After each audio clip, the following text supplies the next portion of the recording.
പാലക്കാട് തൃത്താലയിൽ വീണ്ടും തെരുവ് നായയുടെ ആക്രമണം. കപ്പൂരിൽ 5 പേർക്കാണ് കടിയേറ്റത്. നായ്ക്ക് പേവിഷബാധയെന്ന് സംശയമുണ്ട്.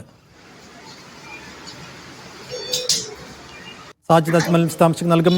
സാജിദ്, ഈ കടിയേറ്റവർക്ക് ആവശ്യമായ വാക്സിനേഷൻ അടക്കമുള്ള ചികിത്സയൊക്കെ ലഭ്യമാക്കാനായിട്ടുണ്ടോ? ഈ നായയെ കണ്ടെത്താൻ കഴിഞ്ഞിട്ടുണ്ടോ? സൈഫുദ്ദീൻ, തൃത്തയിലാണ് വീണ്ടും തെരുവുനായ ആക്രമണം ഉണ്ടായത്. കഴിഞ്ഞ ദിവസം തെരുവുനായ ആക്രമണം ഉണ്ടാവുകയും ഒരു നായ്ക്ക് പേവിഷബാധ സ്ഥിരീകരിക്കുകയും ചെയ്തിരുന്നു. ഇപ്പോഴിതാ വീണ്ടും ഒരു നായയുടെ ആക്രമണം ഉണ്ടായിരിക്കുന്നു.